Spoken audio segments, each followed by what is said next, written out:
Welcome to EPG Pathshala. I am Suchandra Ghosh, Professor, Department of Ancient Indian History and Culture, University of Calcutta. The subject is Indian culture and the paper is Indian epigraphy. Today we will be discussing the three inscriptions, one of Besnagar pillar inscription of Heliodorus, Ayodhya inscription of Dhanadeva and Mathura inscription of Huvishk of the year 28.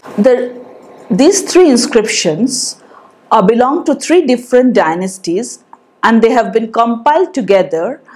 The rationale behind this is that they belong to a period which begins from late 2nd century BC to 2nd century CE, which is also known as the post-Mauryan period in Indian history. Among these three inscriptions, two of them are connected to the Shunga dynasty. But these three inscriptions are of three distinct genres. Content-wise also they are different. We shall begin with the Besnagar pillar inscription of Heliodorus. The three inscriptions that we will do are Besnagar pillar inscription of Heliodorus, Ayodhya inscription of Dhanadeva and the Mathura inscription of Huvishk dated to the year 28. So let us start with the Besnagar pillar inscription. What we find is that after the downfall and decline of the Mauryan Empire by 187 or 185 BCE, the Shungas came to power under the rule of Pushyamitra Shunga. Now different texts talk about the Shunga, that the incursion of the Bactrian Greeks in the Shunga territory.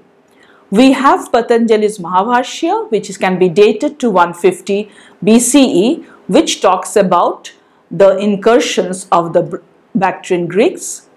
So, and they are known in Indian sources as the Yavanas. Even after Patanjali, we have Malavika Agnimitram of Kalidasa, which also talks about these incursions.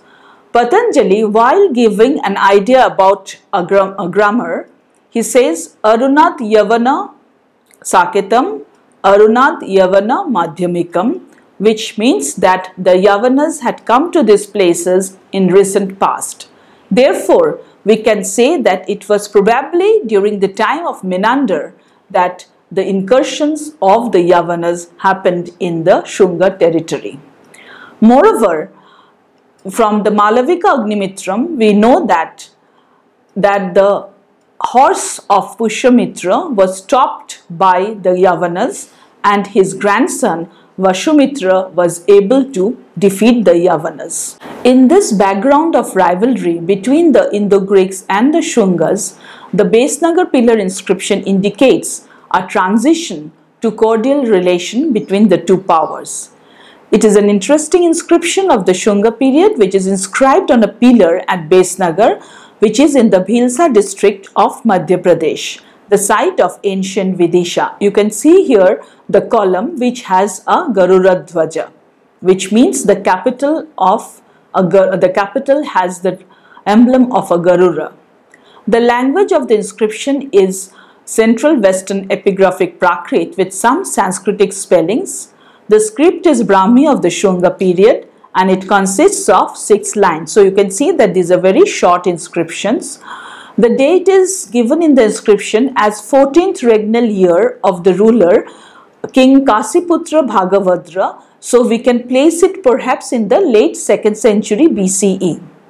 The purpose of the inscription is to record the setting of this pillar, a Garura Dhwaja, that is a column with its capital adorned by the figure of Garura in honor of Lord Vasudeva by Heliodorus, son of Dion, an ambassador of the king of Taxila, whose name was Antilochidus, to the court of King Kasiputra Bhagavadra.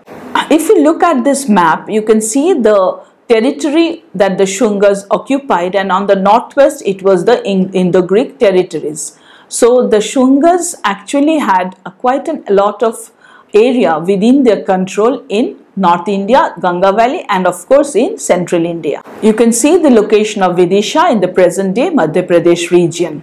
where we have the column. This is a closer view of the column, and the history of the pillar is written in a block of stone in the column. If you go there, then you can see this by yourself. Beside the column, some remnants of structures have been found, which shows that there was perhaps a temple. So these kind of structures are strewn around from nearby the column was established. Now, what does the inscription actually tell us?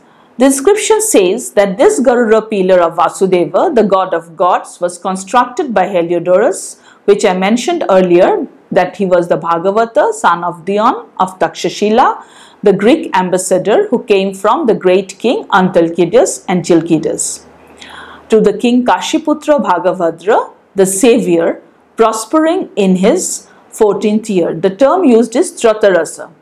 And there is the other side of the pillar, which has a short inscription translated as follows. These are 3 steps to immortality, when correctly followed, lead to heaven. One is control, generosity, and attention. Now, a look at the inscriptions would give us some interesting historical data which we can reconstruct, and we need to use them for reconstructing the history of the period. So the Besnagar pillar inscription indicates that the Shungas continued the tradition of the Mauryas of inviting Greek ambassadors into their kingdom. And this demonstrates a kind of friendship between the two.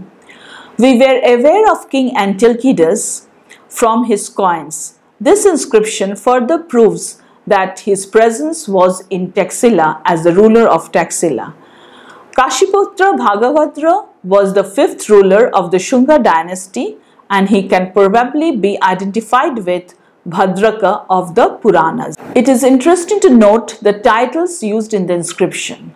We have the use of the title Maharaja for Antalcidas. For Bhagavadra, the title Rayo is used, and the use of the title Tratarasa is very significant because it is the Prakrit form of the term Soteros, which comes from Soter and which has been used in the Greco-Bactrian and Indo-Greek coins. Now, since the inscription was made to be written by the Greek Heliodorus, so he used the same title for the Shunga ruler Kashiputra Bhagavadra.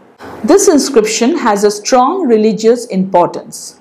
This was the time when the newly emerging Bhagavata sect, whose beliefs and practices facilitated the process of acculturation. These trends isolated Vedic Brahmanism as a recipient of royal patronage. The Bhagavata sect was open to accepting persons who came from societies which did not have the Varnashrama dharma, such as the Hellenistic Greeks. And related to this is the silver coins of Agathocles, which has been found from Iconum, which depict the Brahmanical deities Balarama Sankarsana and Vasudeva Krishna, the earliest depictions of these 2 gods ever attested in India. Sankarsana Balarama is shown holding a mushala, that is a pestle, and a hala, that is a plough, and Vasudeva Krishna holds a chakra, that is the wheel, and a shankha, that is the conch shell. Sankarsana is depicted on the obverse with the legend in Greek, and Vasudeva is represented on the reverse with the legend in Brahmi. This was perhaps the reason because during this time Sankarsana was the leader of the Panchavira sect, and so he was more important than Vasudeva. You can see here the coins of Agathocles, which we just discussed, and where you have the representation of Vasudeva, Sankarsana on the obverse and Vasudeva on the reverse, and it reads Basilios, Agathocleos and Agathocleos. That Heliodorus was well versed in the Mahabharata also comes out from this inscription. As I have mentioned earlier, in the reverse we have use of 3 terms. These 3 immortal precepts, Dhamma, Chaga and Apramada, that is self-control, self-denial and watchfulness, mentioned in the second part of his inscription, occur in the Mahabharata. So here Heliodorus knew about this, and therefore he thought that to inscribe this on the reverse of the pillar. Thus this inscription highlights the popularity of Vasudeva Krishna, who was worshipped as the god of gods. The term used is Devati Deva in 2nd century BC, which is supported by numismatic data from Afghanistan. Again, now we shall move on to the Ayodhya inscription of Dhanadeva, and you have to look into this map again because Dhanadeva was linked with the Shunga dynasty, probably from his maternal side. The city of Ayodhya was the earliest capital of Koshala, that is Uttara Koshala Janapada. It stood on the river Sarayu, that is modern Ghagra, and has been identified with modern Ayodhya in the Faizabad district of Uttar Pradesh. The early inscribed coins of Ayodhya gives us the names of certain rulers like Dhanadeva, Vishakadeva, Mooladeva, Vayudeva, Naradatta and Shivadatta. It is highly probable that Dhanadeva of the coins is same as the Dharmaraja Kaushakiputra Dhanadeva.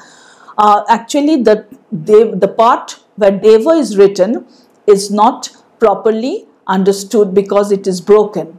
But normally scholars think that we can reconstruct this with Deva. He was the king of Koshala, who is mentioned in the Ayodhya inscription as Kosaladhipa. The inscription was first brought to the notice of buff scholars by Babu Jagannath Das Ratnakara of Ayodhya. It is inscribed on a flat of stone slab. Subsequently, it has been studied by G.H. Ojha, K.P. Jaiswal, N.K. Bhattashali, N.G. Majumdar, A. Banerjee Shastri, D.R. Shani, and D.C. Sharkar. Now about the language and script of the inscription. The document is written in correct Sanskrit and is thus one of the few early inscriptions recorded in that language. The script is Brahmi of the 1st century CE, which shows considerable resemblance with the inscriptions of the Northern Kshatrapas. It consists of 2 lines. It's a very short inscription, and as mentioned earlier, it is dated in the 1st century CE. The purpose of the inscription is to record the erection of a shrine or other memorial by him, that is Dhanadeva, in honor of his father Falgudeva. As mentioned earlier, here we find in this inscription that Dhanadeva is represented as the lord of Koshala. The term used is Koshaladhipa. The inscription thus adds a new name to the list of the kings of Koshala known from the coins. Ketana actually was a structure for the accommodation of an image of the deceased or a structure of pillar, Dhwaja Stambha, on the cremation ground in memory of Falgudeva. It is the first inscription on stone or metal which mentions the name of Pushyamitra, the celebrated founder of the Shunga dynasty. So therefore, the historical importance of this small inscription, the short inscription, is immense. He was earlierly known only from the literary sources. Pushyamitra's horse sacrifice is also attested by the Mahabhashya and the Malavika Agnimitram, which also styles him as Shenapati. The title appears to have been popular even after his accession to the throne, as here we find that in this inscription the title Shenapati is given to Pushyamitra. So perhaps he did not take up the title of Raja or Maharaja or any royal title even after becoming a ruler. The Ayodhya inscription records for the performance of 2 Ashwamedha sacrifices by Pushyamitra. It goes to the credit of Pushyamitra that he revived this sacrifice. Therefore, the importance of the Ayodhya Mitra is that it establishes the fact that the correct name of the founder of the Shunga dynasty was Pushyamitra and not Pushpamitra. Finally, the epithet Koshaladhipa used by Dhanadeva suggests that this inscription was probably inscribed prior to the Kushana foray in the region, for we know from the Ravataka inscription of Kanishka I that his empire included Saketa, which was very much within the domain of Koshaladhipa. The third inscription that we are going to discuss now is the Mathura Brahmi inscription of Huvishka of the year 28. Huvishka was the son of Kanishka, and he is also known as a very important ruler of the dynasty.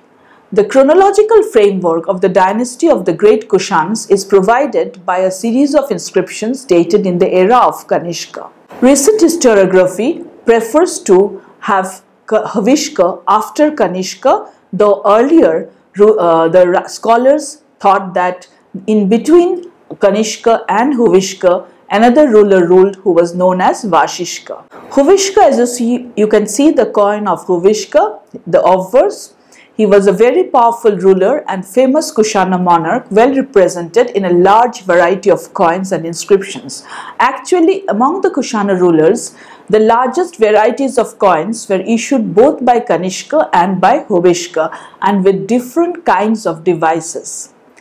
The dates recorded to his inscriptions range from year 28 to 60, indicating a long reign of over 3 decades. Assignable in terms of the Shaka Kanishka era from 106 CE to 138 CE. Huvishka's reign, if we look at the number of inscriptions and the coins, we can understand that it was a period of political security and economic prosperity. This particular inscription is engraved in a pillar and it consists of 13 lines. This has been edited by Stenkono, K.P. Jaiswal, H.K. Deb and D.C. Sharkar. The language of the inscription is Prakrit, which is influenced by Sanskrit, and the script is Brahmi of the Kushana variety.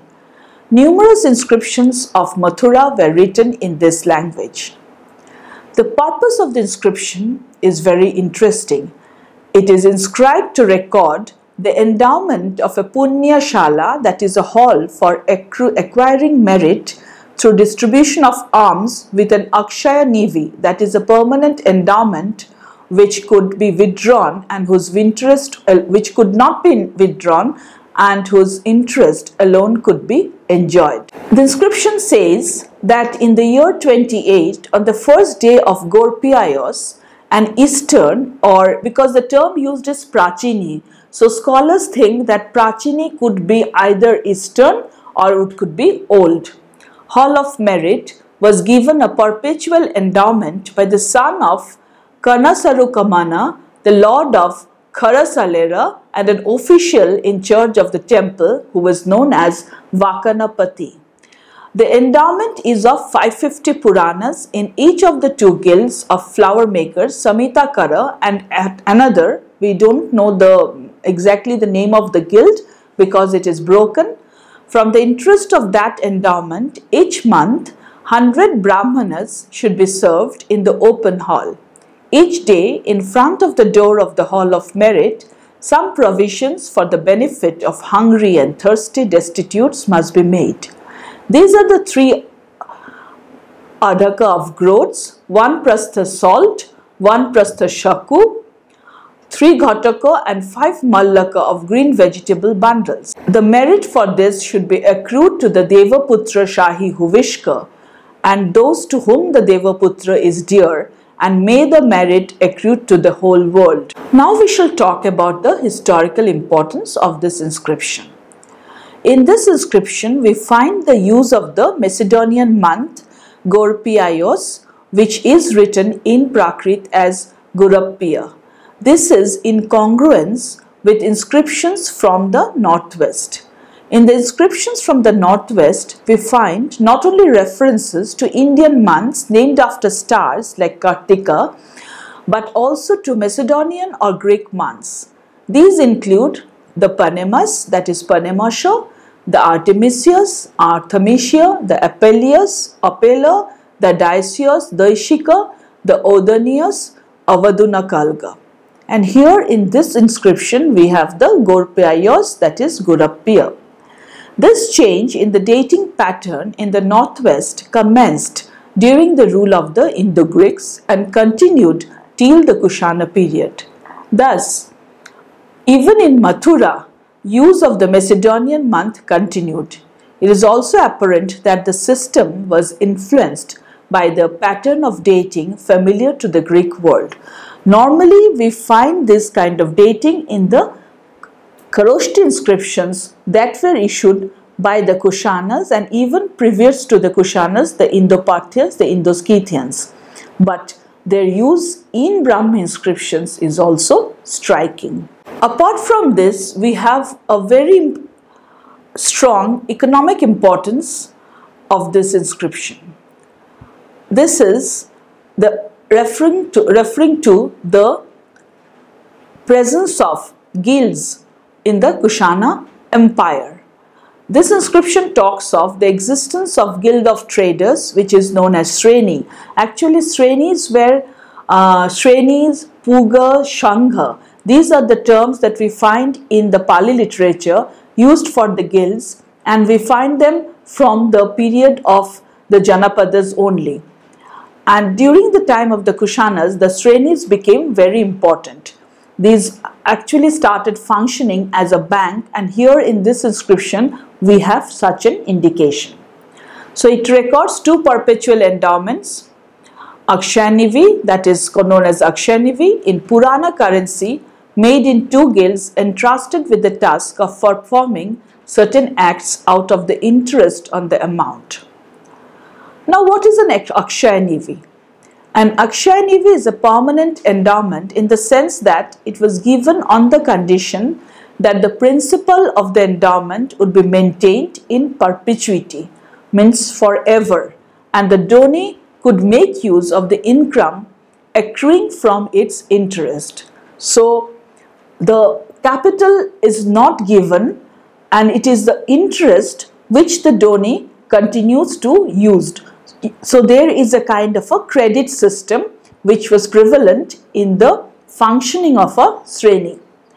The first inscriptional reference to this term occurs in the second inscription of the Shaka ruler Usavadatta, which records the endowment was placed with two different guilds. Usavadatta belonged to the house of Shaharathas of the Western Kshatrapas. In this case, we have seen that the donation is not to a Buddhist Shangha or to the monks, but to the benefit of the Brahmanas.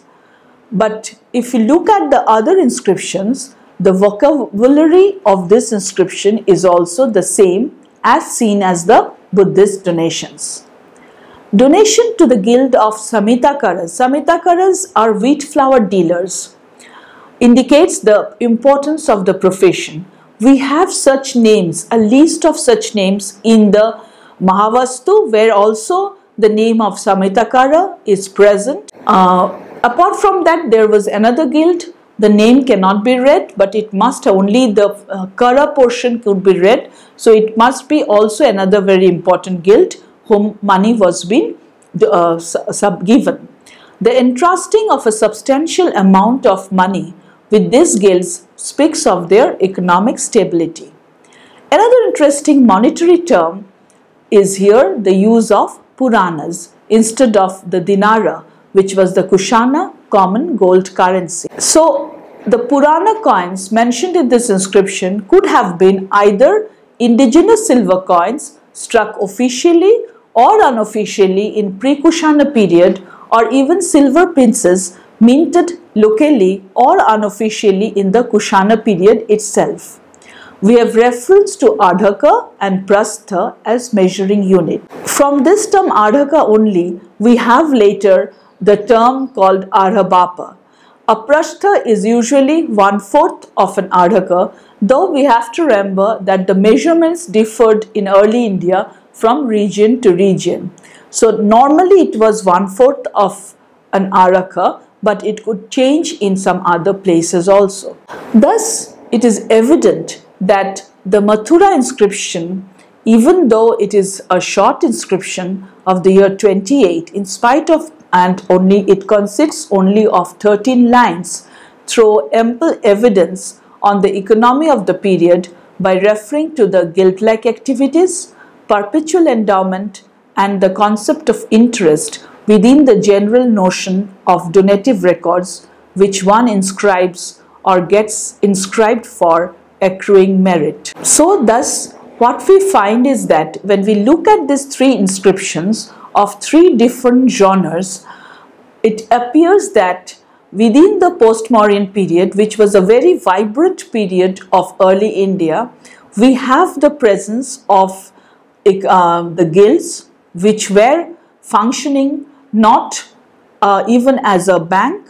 Then we have this kind of religious pluralism, where we know that a Greek who is a Hellenic person was transformed into a Bhagavata, and then he was offering donation, offering his a column in the name of Deva Vasudeva. And in the Ayodhya inscription, we have the reference to Kosaladhipa Dhanadeva, who was also related to the Shunga ruler Pushyamitra Sunga, and this inscription actually the earliest inscription which gives us the evidence of presence of Pushyamitra Sunga. So taken together as a whole, these inscriptions offer us immense information on the period of between the late 2nd century BCE and 2nd century CE. Thank you.